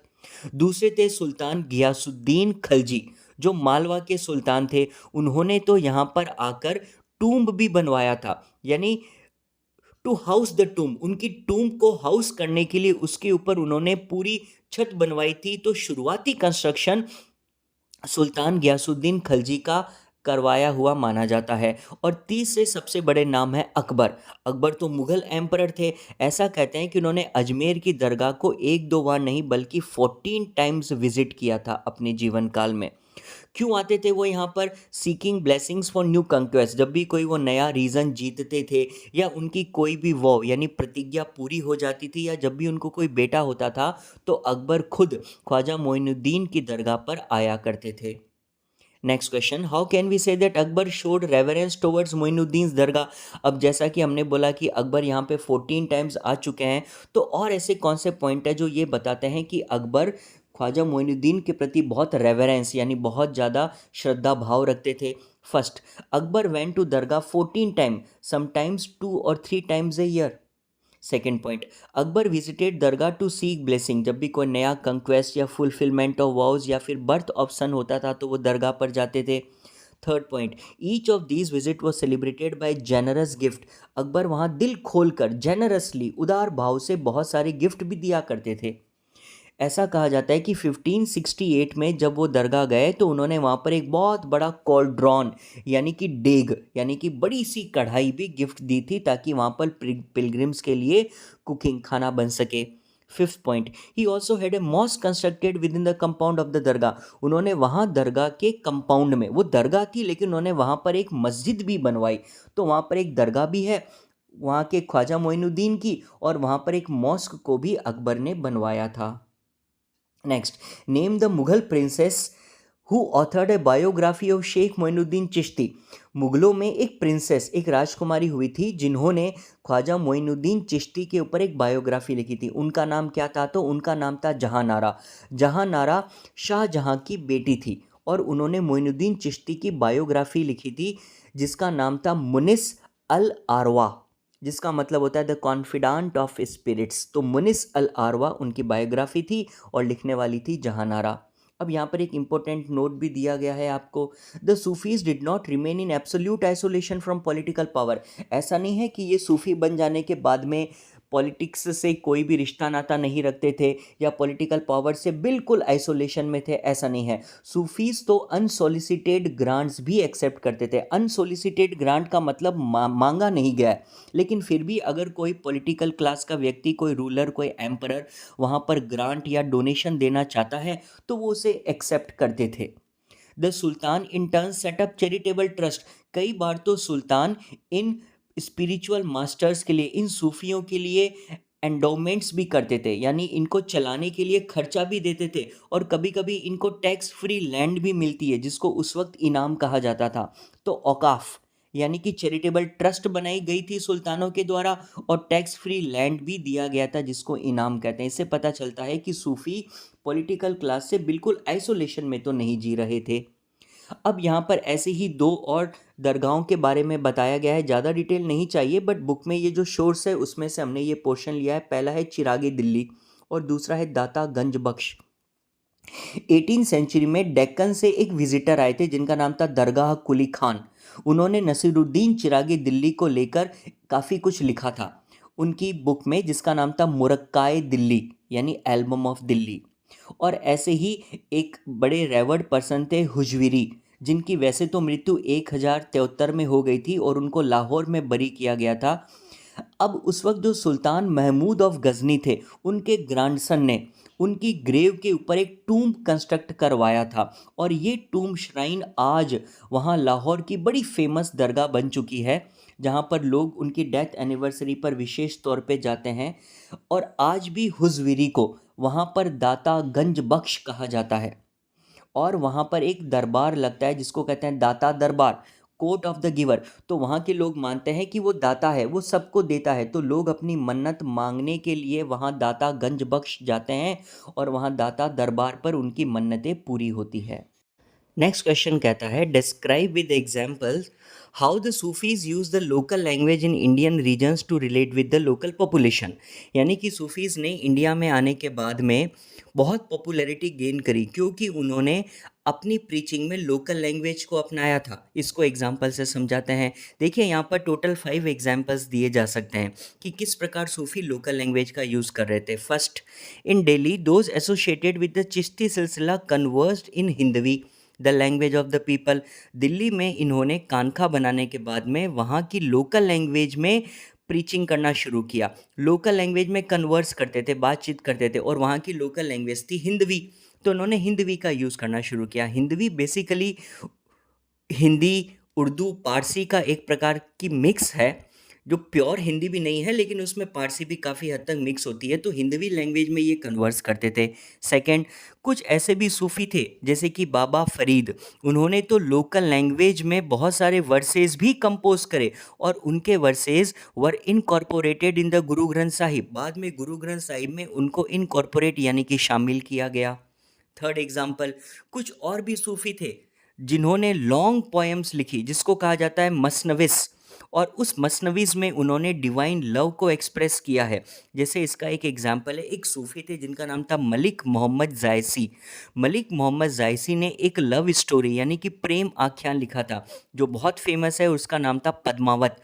और उस पद्मावत में उन्होंने रानी पद्मिनी और चित्तौड़ के राजा रतन सेन के रोमांस के अराउंड ये स्टोरी बिल्ड की थी, जिसको हम लोग पद्मावत कहते हैं। तो ये भी इसका एक एग्जाम्पल हो सकता है। फोर्थ पॉइंट, सूफी पोएट्री को और भी कई तरीक़ों से कंपोज किया था। जैसे कहा जाता है कि कर्नाटका में बीजापुर के टाउन के आसपास शॉर्ट पोएम्स का बड़ा चलन था, और वो शॉर्ट पोएम्स वहाँ की लोकल लैंग्वेज दखानी में लिखी गई थी, जो उर्दू का ही एक वेरिएंट होता है। और ये कहा जाता है कि चिश्ती सूफीज़ ने लिखी थी, जो उस रीजन में 17th और 18th सेंचुरी में बड़ी फेमस हुई थी। तो दखानी में लिखी गई ये शॉर्ट पोएम्स भी एक एग्जाम्पल है। और फिफ्थ पॉइंट कहता है कि कई सूफी कॉम्पोजिशंस और भी हैं जिनको कई नामों से बुलाया जाता है, जैसे कि लूरी नामा, जो ललाबाइज यानी कि रात को बच्चों को सुलाते वक्त लोरी के तौर पर गाई जाती थी। शादी नामा, जो वेडिंग में सॉन्ग्स गाए जाते थे। और चरखा नामा, जो चरखा चलाते वक्त वहाँ की औरतें गाया करती थी। ये सूफियों के द्वारा लिखी गई कॉम्पोजिशन है। और ऐसा कहते हैं कि ये लिंगायत कम्युनिटी के जो कन्नड़ में लिखे गए वचनाज होती हैं, या फिर जो मराठी लैंग्वेज में पंढरपुर के संत यूज़ किया करते थे अभंग, उससे मिलती जुलती है। तो कन्नड़ के वचनाज और मराठी अभंग से मिलते जुलते लूरी नामा, शादी नामा और चरखा नामा जैसी सूफी कॉम्पोजिशंस भी फेमस है। ये सारी कॉम्पोजिशन तो लोकल लैंग्वेज में। इससे ये पता चलता है कि सूफियों ने लोकल लैंग्वेज का यूज़ करना शुरू कर दिया था इंडिया में आने के बाद। Why did the Muslim rulers seek to associate with the Sufis rather than the ulama? ये जो रूलर्स थे, ये लोग सूफियों से एसोसिएट यानी उनसे अपना जुड़ाव क्यों चाहते थे जबकि ऑलरेडी इनके पास में उलमा थे? उसका कारण क्या है? पहला कारण यह है कि जब when the Turks set up the Delhi Sultanate, the ulama wanted them to impose Sharia as a state law, but rulers did not want this because they anticipated opposition from their subjects. जब दिल्ली सल्तनत की स्थापना की थी तुर्कों ने, तो उस वक्त जो उनके साथ उलमा आए थे वो ये चाहते थे कि वो पूरे राज्य के ऊपर शारिया लागू कर दे, क्योंकि शारिया इस्लामिक लॉ है। लेकिन ये रूलर्स ऐसा करना नहीं चाहते थे, क्योंकि वो जानते थे कि उनके ज़्यादातर जो प्रजा है, सब्जेक्ट्स है, वो नॉन मुस्लिम है। ऐसे में वो लोग इस बात का ज़रूर विरोध करेंगे। तो सुल्तान ने उलमा से अपना कांटेक्ट कम करके सूफियों के साथ अपना जुड़ाव बढ़ाना शुरू कर दिया, क्योंकि सूफियों के यहाँ पर ऐसी कोई भी रोक टोक नहीं थी। सूफी तो अपनी अथॉरिटी डायरेक्टली गॉड से डिराइव करते थे। वो कभी भी किसी ज्यूरिस्ट पर या उलमा पर डिपेंड ही नहीं करते थे। वो कहते थे शारिया का इंटरप्रिटेशन तो पर्सनल एक्सपीरियंस के बेस पर होना चाहिए। अब ये जो रूलर्स है, ये मुस्लिम टीचर से अपनी दूरी बनाकर तो नहीं रख सकते थे, इनको किसी के साथ तो अपना जुड़ाव दिखाना पड़ेगा। तो उलमा के बजाय इनको सूफ़ी ज़्यादा सेफ लगते थे, क्योंकि उनके साथ में रहना इजी है, क्योंकि वो तो इस प्रकार का कोई भी डॉगमेटिक डेफिनेशंस नहीं देते। Second point, it was believe that the Auliya could intercede with God. In Muslim rulers को भी तो अल्लाह से बरकत चाहिए थी। उनको मानना था कि औलिया तो गॉड के साथ में बातचीत कर सकते हैं। ऐसे में उनकी मेटीरियल और स्पिरिचुअल कंडीशंस तभी बेहतर होंगी जब वो औलिया से अपना संबंध बना के रखेंगे। इसीलिए ज़्यादातर जो किंग्स थे वो ये चाहते थे कि उनकी मर जाने के बाद में जो कब्र है वो ऐसी ही किसी सूफी श्राइन या हॉस्पिस यानी कि खानका में बनाई जाए। क्यों? क्योंकि मर जाने के बाद में उस किंग को अगर किसी बड़े सूफी संत के नज़दीक वाली कब्र मिलेगी तो उनको भी गॉड से प्रॉक्सिमिटी प्राप्त होगी। इसीलिए ज़्यादातर मुस्लिम रूलर सूफियों के साथ अपना रिलेशन कायम रखना चाहते थे। अब नेक्स्ट क्वेश्चन ये कहता है, write down a few instances which caused conflict between the Sufis and the state. ऐसा नहीं है कि सूफी और रूलर्स के बीच में हमेशा रिश्ते अच्छे ही रहे, कभी कभी सूफियों के बीच और स्टेट के बीच में कॉन्फ्लिक्ट भी हो जाते थे। इसके दो एग्जाम्पल है। पहला, to assert their authority both expected that certain rituals be performed such as prostration and kissing of the feet. कई बार ये सूफी इन रूलर्स की बराबरी करने लगे थे, अपने आप को इनके बराबर हैसियत का दिखाना चाहते थे। इस बात पर कई सारे रूलर्स नाराज भी हुए। जैसे जब रूलर्स को ये पता चला कि सूफी भी कुछ रिचुअल्स परफॉर्म करवाते हैं जो केवल रूलर्स को करवाने होते हैं, जैसे कि प्रोस्ट्रेशन यानी जमीन पर लेट कर प्रणाम करना, या फिर उनके कदम चूमना, किसिंग ऑफ द फीट। ये तो कुछ ऐसे रिचुअल्स है जो रूलर्स अपने साथ करवाते थे, लेकिन सूफी भी करवाने लगे। इस बात से रूलर्स को थोड़ा सा बुरा लगा। और कभी कभी सेकंड पॉइंट देखिए, ओकेजनली सूफी शेख अपने नाम के आगे हाई साउंडिंग टाइटल्स लगाते थे, जो आमतौर पर बादशाह एम्परर्स ही लगाया करते थे। इस बात पर भी कई रूलर्स के थोड़ा सा ऐतराज़ महसूस हुआ। जैसे निज़ामुद्दीन औलिया के जो डिसाइपल्स है, शिष्य है, वो निज़ामुद्दीन औलिया को कहते थे सुल्तान उल मशेख, यानी कि सुल्तान एमंग्स शेख, यानी शेखों के बीच एक सुल्तान। अब वो उनके नाम में सुल्तान वर्ड यूज़ करें, जबकि सुल्तान कौन होना चाहिए? वहाँ का एम्परर। लेकिन निज़ामुद्दीन औलिया के नाम में भी सुल्तान आता है, तो इस बात पर कुछ सुल्तान को थोड़ा सा ये चीज़ अच्छी नहीं लगी थी। ये उनके बीच में थोड़ा कॉन्फ्लिक्ट था। अब ये सूफीज़ का टॉपिक यहीं पर आपका ख़त्म होता है और नेक्स्ट स्टार्ट होते हैं आपके कुछ पोइट सेंट्स जो एक नया ट्रेडिशन अपने साथ में लेकर आए। तो सूफीज़म और भक्ति ट्रेडिशन के अलावा हम 3 पोइट सेंट्स के बारे में पढ़ेंगे और सबसे पहले पोइट सेंट है कबीर। सबसे पहले देखते हैं कि various traditions associated with the poet saint Kabir. Kabir से जुड़े इंडिया में टोटल मिलाकर 3 ट्रेडिशंस हैं जहाँ पर कबीर के दोहे या कबीर के श्लोक गाए जाते हैं, प्रिजर्व किए जाते हैं। सबसे पहला है कबीर बीजक। कबीर बीजक के बाद कबीर ग्रंथावली और आदि ग्रंथ साहिब। कबीर बीजक आज भी कबीर पंथ के नाम से प्रिजर्व किया गया है और उत्तर प्रदेश के वाराणसी में ये पंथ काफ़ी फेमस है। सेकंड है कबीर ग्रंथावली। कबीर ग्रंथावली राजस्थान के दादू पंथ के द्वारा प्रिजर्व की जाती है, उनके द्वारा आज भी कबीर ग्रंथावली को पूजा जाता है। और थर्ड है आदि ग्रंथ साहिब। ये सिख लोगों का लिटरेचर है और आदि ग्रंथ साहिब में कबीर की लिखी गई बहुत सारी कॉम्पोजिशंस शामिल है। तो इससे हम ये देखते हैं कि कबीर एक ऐसे फेमस पोएट सेंट थे जिनकी लिखे गए श्लोक और दोहे आज भी इतने फेमस है, जो कबीर बीजक, कबीर ग्रंथावली और आदि ग्रंथ साहिब में शामिल है। Next question, what do you mean by the term उलट बांसी and what does this signify. Kabir ने किसी ज़माने में कुछ विशेष प्रकार के दोहे लिखे थे जिन्हें उलट बांसी कहा जाता है। इनका क्या मतलब होता है? देखो, उलट बांसी कहा जाता है सेइंग्स यानी कहावत को। और उलट बांसी, उलट यानी उल्टा और बांसी यानी बांचना यानी कि पढ़ना। तो उलट बांसी का मतलब जिनको उल्टा पढ़ा जाना चाहिए। ये एक ऐसे रूप में लिखे गए थे जिसमें एवरीडे मीनिंग्स है, रोज की हमारी ज़िंदगी से जुड़ी कहावतें हैं, लेकिन उनका मीनिंग उल्टा आता है। यानी आप उसको पढ़ोगे ना तो उसमें आपको उल्टी बात सुनाई देगी। अब ऐसा क्यों? क्योंकि कबीर का मानना था कि अल्टीमेट रियलिटी का नेचर वैसे भी बड़ा कॉम्प्लेक्स होता है। ये प्रकृति, ये जो सृष्टि है, इसके नियम वैसे भी इतने जटिल है कि उन्हें सीधी भाषा में तो समझा ही नहीं जा सकता। कभी कभी कुछ चीज़ों को उल्टा समझने से ही वो सीधी समझ आती है। जैसे कबीर के दोहों में कुछ लाइंस यूज़ होती थी, जैसे एग्जाम्पल के तौर पे लोटस विच ब्लूम्स विदाउट फ्लावर। एक लोटस, एक कमल का फूल जो फूल नहीं है। अब कमल का फूल जो बिना फूल के उगे, तो ये तो उल्टी बात कह दी। या फिर जैसे एक बार कहा जाता है fire raising in the ocean, समंदर में आग लगना। अब समंदर में आग कैसे लग सकती है? समंदर तो पानी होता है। लेकिन ऐसी कई चीज़ें कबीर के दोहों में यूज़ की गई है जो उलट मानसी प्रकृति की है। जैसे कि कबीर के दोहों में कहा जाता है कि प्रेम के दरिया में डूबने से आप पार हो जाओगे। अब प्रेम का दरिया है, लेकिन दरिया में कोई डूब के पार थोड़ी होता है, डूबने वाला कैसे पार होगा? लेकिन यहाँ पर इसका मतलब है कि आपको इमर्स करना पड़ेगा प्रेम में, तब जाकर आप प्रेम रूपी दरिया को पार कर पाओगे। तो इस प्रकार की उल्टी कही गई बातों को उलट बांसी कहा गया है। अब नेक्स्ट हम लोग एक पॉइंट लेते हैं, write a note on the range of traditions that Kabir drew to describe the ultimate reality. Kabir ने अल्टीमेट रियलिटी यानी शाश्वत सत्य को समझाने के लिए कितने प्रकार के ट्रेडिशंस यूज़ किए हैं। तो कबीर ने रेंज ऑफ ट्रेडिशन, कई प्रकार के ट्रेडिशंस यूज़ किए हैं।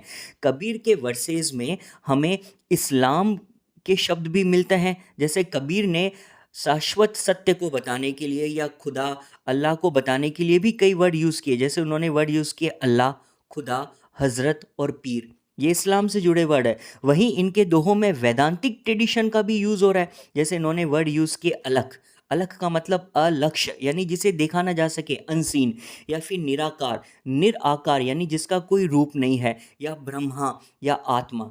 तो हम खुद कंफ्यूज हो जाते हैं कभी कभी कि कबीर एक्चुअली हिंदू है या मुस्लिम है, क्योंकि ये अपने भगवान को बताने के लिए अल्लाह, खुदा, हजरत, पीर भी यूज़ कर रहे हैं, और भगवान को बताने के लिए अलख, निराकार, ब्रह्मा और आत्मा वर्ड भी यूज़ कर रहे हैं। और कई बार तो इन्होंने योगिक ट्रेडिशंस भी यूज़ किए, जो योगिक लैंग्वेज का पार्ट है, जैसे कि शब्द यानी कि साउंड, या शून्य, एम्प्टीनेस, तो ये तो योगिक ट्रेडिशन है। तो कबीर के दोहों में इस्लाम से अलग हटकर हिंदू ट्रेडिशन और वहाँ से अलग हटकर योगिक ट्रेडिशन भी देखने को मिलता है। अब कबीर के जन्म को लेकर और उनके धर्म को लेकर क्या डिबेट्स चल रही है, इसके ऊपर क्वेश्चन देखते हैं। आंसर कहता है debates about whether Kabir was a Hindu और Muslim by birth can be seen in the hagiographies. देखिए, कबीर की जीवन काल में तो उनके ऊपर कभी कोई बुक लिखी नहीं गई, लेकिन कबीर की मृत्यु के बाद उनके फॉलोअर्स ने उनकी जीवनी लिखी, जिसको हम हेजियोग्राफी कहते हैं। संतों की बायोग्राफी हेजियोग्राफी कहलाती है। इस हेजियोग्राफी में कई बार ऐसा बताया गया है, और ख़ास तौर पे वो हेजियोग्राफी जो वैष्णव ट्रेडिशन ने लिखी थी, उसमें कहा गया है कि कबीर का जन्म तो एक हिंदू परिवार में हुआ था, लेकिन कबीर या कबीर दास को एक पुअर मुस्लिम कम्युनिटी ने पाल पोस कर बड़ा करा था, जो वीवर्स यानी जुलाहा कम्युनिटी थी। उन्होंने कबीर को पाल पोस कर बड़ा किया। तो कबीर जन्म से हिंदू थे, लेकिन इनकी परवरिश एक मुस्लिम परिवार में हुई। एक ट्रेडिशन ये भी कहता है कि कबीर को भक्ति में इनिशिएट यानी कबीर को दीक्षा देने वाले एक गुरु थे, जिनका नाम था रामानंद, जिससे ये प्रूव होता है कि शायद ये हिंदू थे। लेकिन कबीर की जो पोएम्स है उसमें कई बार गुरु और सदगुरु जैसे वर्ड तो यूज़ किए गए, लेकिन कभी रामानंद नाम नहीं आता। तो हम श्योर होके ये भी नहीं कह सकते कि रामानंद कबीर के गुरु ही थे। वैसे historians pointed out that it is very difficult to establish that Ramanand and Kabir were contemporaries. Historians का ये मानना है कि जो एक बड़े फेमस संत थे रामानंद, उनका जीवन काल और कबीर का जीवन काल मैच नहीं करता। यानी रामानंद का जो जीवन काल था वो जब से लेकर जब तक जिए थे, उस दौरान शायद कबीर नहीं थे। कबीर तो उनके कंटेम्प्रेरी नहीं माने जा सकते, रामानंद बहुत पहले आ चुके थे।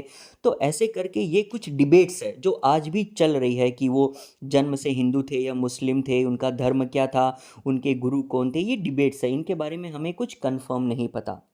यहाँ पे कबीर के बारे में कंप्लीट होता है। नेक्स्ट इसके बाद में आएंगे बाबा Guru Nanak. Baba Guru Nanak was born in a Hindu merchant family in a village called Nankana Sahib near Ravi in Punjab in 1469। बाबा गुरु नानक का जन्म एक हिंदू मर्चेंट फैमिली में हुआ था, यानी बाय बर्थ ये हिंदू थे, और इनका जन्म जिस गांव में हुआ था उस गांव का नाम आज ननकाना साहिब जाना जाता है, जो अभी फ़िलहाल पाकिस्तान में आता है। He trained to be an accountant and studied Persian. उस ज़माने में पारसी भाषा का यूज़ एडमिनिस्ट्रेशन की लैंग्वेज के तौर पर होता था। ऐसे में इन्होंने पर्शियन लैंग्वेज स्टडी करी और अकाउंटेंट बनने की ट्रेनिंग ली थी। He was married eight a young age but he spent most of his time among Sufis and भक्त। इनकी शादी तो जल्दी हो गई थी, लेकिन इन्होंने अपना ज़्यादातर समय सूफ़ी और हिंदू भक्तों के साथ में बिताया, क्योंकि इनका रिलीजन में बहुत इंटरेस्ट था। इसके अलावा इन्होंने काफ़ी ट्रैवल भी किया था। अब एक क्वेश्चन कहता है describe the major teachings of Baba Guru Nanak. Baba Guru Nanak's teachings are well reflected in his hymns. पहली, these hymns suggest that he advocated a form of nirguna bhakti. बाबा गुरु नानक ने अपने जीवन काल में बहुत सारी हिम्स यानी कई श्लोक, दोहे लिखे, जिसमें सबसे पहली चीज़ हमें ये पता चलती है कि वो निर्गुण भक्ति के एडवोकेट यानी निर्गुण भक्ति के उपासक थे। Second, he rejected sacrifices, ritual bath, image worship and the scriptures of Hindus and Muslims। इन्होंने ना सिर्फ हिंदुओं के बल्कि मुस्लिम्स के भी स्क्रिप्चर्स को नकार दिया। इन्होंने किसी भी प्रकार के सेक्रीफाइस रिचुअल्स या रिचुअल बाथ, जैसे कि लोग कुंभ में स्नान करते हैं, इस प्रकार के कई सारे रीति रिवाजों से जुड़ी बाथ सेरेमनीज, इमेज वर्शिप, मूर्ति पूजा, इन सब को नकारा है। उनके अकॉर्डिंग एब्सोल्यूट को कहा जाता है रब एंड हैड नो जेंडर और फॉर्म। उनका मानना था कि भगवान, जिसको वो रब कहते हैं, उसका ना कोई जेंडर होता है और ना ही कोई फॉर्म यानी कि आकार होता है। तो ऐसे में हम भगवान को कोई नाम नहीं दे सकते। He proposed a simple way to connect to the divine.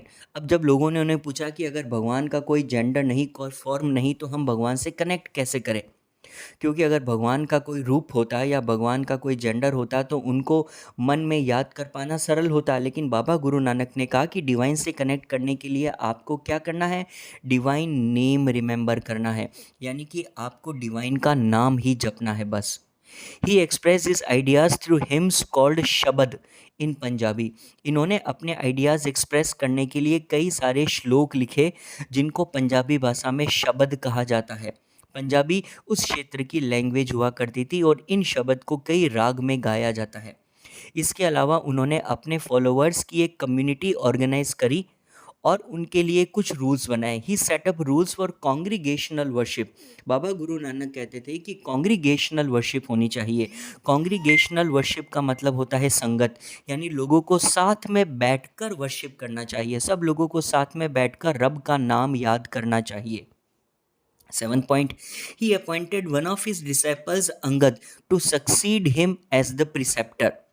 इन्होंने अपने बाद अगले प्रिसेप्टर यानी गुरु के लिए पहले से ही एक और दूसरे गुरु का नाम भी घोषित कर दिया था और उनका नाम था अंगद।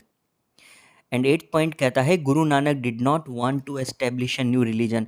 गुरु नानक की टीचिंग्स में कभी ऐसा नहीं दिखता कि वो कोई रिलीजन बनाना चाहते हैं। उनका रिलीजन बनाने का कभी कोई लक्ष्य नहीं रहा। वो तो उनकी डेथ हो जाने के काफ़ी समय बाद में उनके फॉलोअर्स ने उनके नाम पर एक रिलीजन ऑर्गेनाइज कर दिया। अब नेक्स्ट पॉइंट है आदि ग्रंथ साहिब। गुरु नानक की जो भी हिम्स थी, उनकी टीचिंग्स थी, उनको आदि ग्रंथ साहिब में शामिल किया गया। अब यहाँ पर एक बड़ा इंपॉर्टेंट क्वेश्चन है कि आदि ग्रंथ साहिब कैसे बना।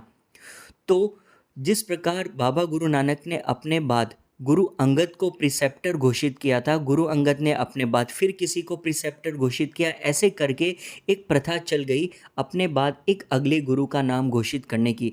तो ऐसे में जो 5th प्रिसेप्टर थे जिनका नाम था गुरु अर्जन, उन्होंने क्या किया, उन्होंने बाबा गुरु नानक की लिखी हुई सारी हिम्स और उनके पहले वालों 4 जो सक्सेसर गुरुस थे बाबा गुरु नानक और उनके चारों सक्सेसर्स जो थे, उनकी हिम्स को इकट्ठा किया और उन हिम्स में उन्होंने कुछ और लोगों की हिम्स जोड़ी, जो कि थे बाबा फरीद, जो कि एक सूफी संत थे, रविदास जिनका नाम रायदास भी जाना जाता है, और कबीर।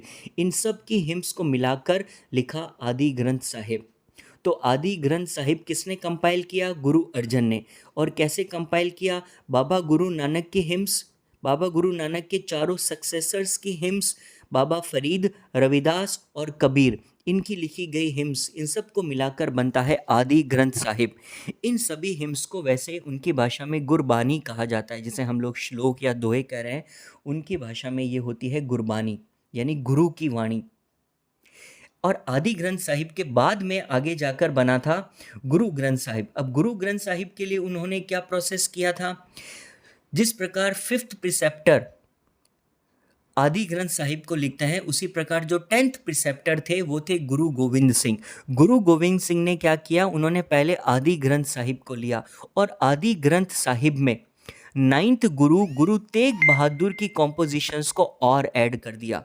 जिस प्रकार आदि ग्रंथ साहिब में पहले वाले सभी प्रिसेप्टर्स की हिम्स थी, आदि ग्रंथ साहिब में 9th गुरु तेग बहादुर की लिखी गई हिम्स तक को जोड़ दिया गया और अब जाकर बना गुरु ग्रंथ साहिब। आदि का मतलब होता है शुरुआती, पहला।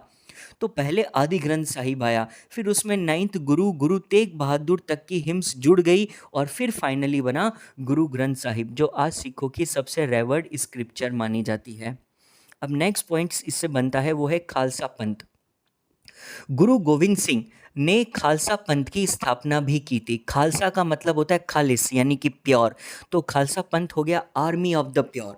और उन्होंने ये जो खालसा पंथ बनाया था इनको मिलिट्री ट्रेनिंग दी थी, क्योंकि उनका ये मानना था कि समाज की रक्षा के लिए इनको लड़ने के लिए भी तैयार रहना पड़ेगा। और उन्होंने जिन लोगों को मिलिट्री ट्रेनिंग दी वो खालसा पंथ के अनुयायी कहलाए।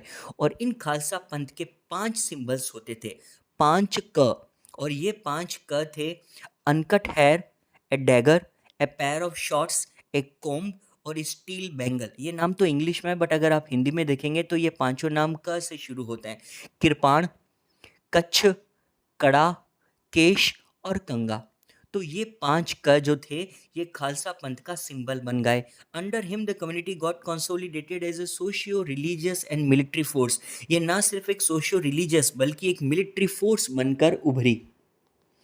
अब इसके बाद में ये गुरु नानक के बारे में इतना कुछ ही दिया गया है। अब उसके बाद में फाइनली हम आते हैं अपनी लास्ट पोएट सेंट के बारे में, जिनका नाम है मीराबाई। मीराबाई एक विमेन पोएट सेंट है। 15th-16th सेंचुरी के अराउंड की ये पोएट सेंट मानी जाती है and best known women poet with in the भक्ति ट्रेडिशन। सबसे ज़्यादा पॉपुलैरिटी हासिल करने वाली बेस्ट नोन विमेन पोएट मानी जाती हैं।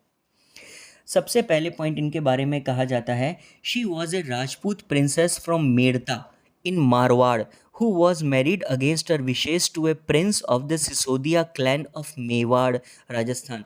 इनका जन्म मारवाड़ में हुआ था। मारवाड़ राजस्थान के अंदर एक क्षेत्र है जो नागौर डिस्ट्रिक्ट में आता है।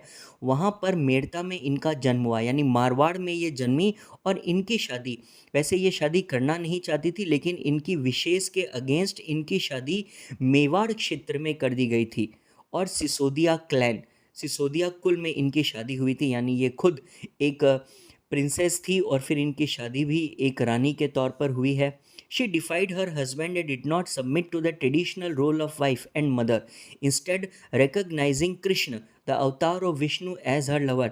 मीराबाई इसलिए इतनी फेमस हुई क्योंकि इन्होंने हमेशा अपने हस्बैंड को डिफाई किया, यानी उसकी बातें मानने से मना किया। हम औरत से जो एक एक्सपेक्टेशन रखते हैं कि वो एक वाइफ का और एक मदर का ट्रेडिशनल रोल अपनाएगी, जो एक सोसाइटी ने हर औरत के ऊपर लाद दिया है, उन्होंने हमेशा उसको डिफाई किया।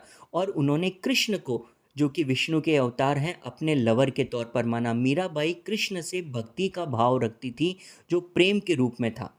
मीराबाई कृष्ण से प्रेम किया करती थी। इस बात से नाराज़ होकर उनके इन लॉज ने उन्हें जहर तक देने की कोशिश करी, लेकिन वो हमेशा बच जाती। फिर वो अपने पैलेस से एस्केप यानी भाग गई और एक वांडरिंग सेंट का जीवन जीने लगी।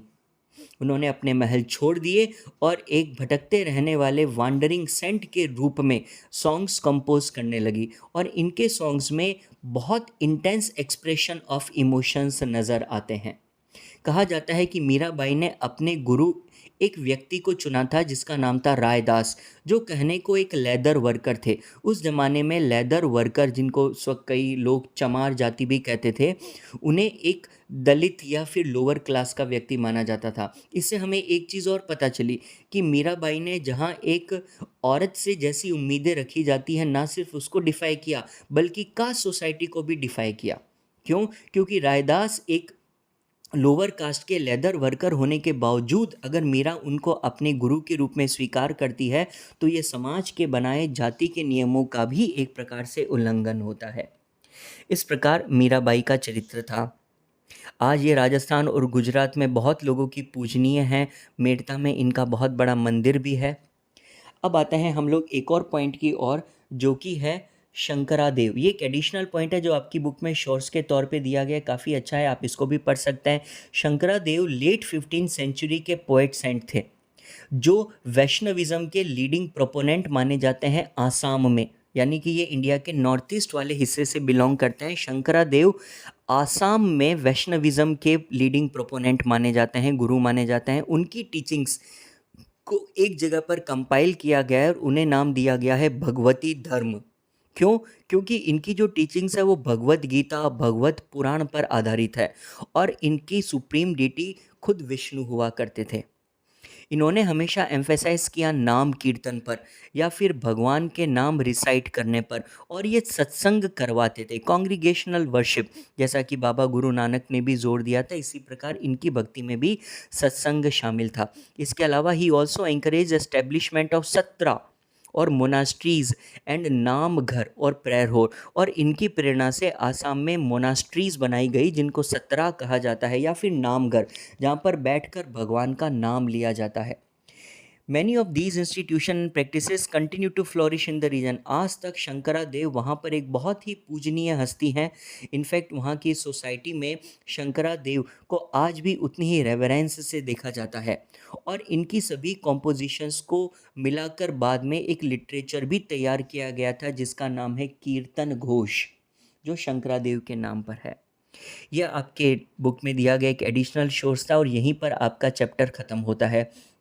मैं फिर से आपको एक बार रिमाइंड करना चाहूँगा कि मैंने इस भक्ति सूफी ट्रेडिशन के वीडियो को 2 पार्ट में बनाया है। पार्ट 1 में केवल भक्ति ट्रेडिशंस है और पार्ट 2 में सूफी ट्रेडिशंस है। आप अभी सूफी ट्रेडिशंस वाला वीडियो देख रहे हैं जो सेकंड हाफ है इस चैप्टर का। अगर आप भक्ति ट्रेडिशंस के बारे में भी जानना चाहते हैं तो प्लीज़ पार्ट 1 वाला वीडियो भी देखिएगा, जो आपको मेरे यूट्यूब चैनल पर मिल जाएगा। पार्ट 1 और पार्ट 2 मिलाकर पूरे चैप्टर को कवर करते हैं, क्योंकि ये एक ही चैप्टर काफ़ी बड़ा है, इसलिए मैंने इसके 2 पार्ट में वीडियोस बनाए हैं। अगर आपको कोई भी डाउट हो, आप मुझसे कुछ पूछना चाहें तो आप कमेंट करके बता सकते हैं। अदरवाइज़ आप इस वीडियो को पढ़ें, इसमें जो कुछ भी बताया गया है उसको नोट्स में नोट डाउन करें, लिखें, और दूसरे अपने फ्रेंड्स के साथ में भी शेयर करें। यहीं पे अपना चैप्टर ख़त्म होता है। अब मैं बहुत ही जल्द नेक्स्ट वीडियो बनाऊंगा जिसके अंदर हम विजयनगर के बारे में पढ़ेंगे, जो कि आपकी नेक्स्ट थीम है बुक में। That is it. Thank you so much for watching the video. Thank you.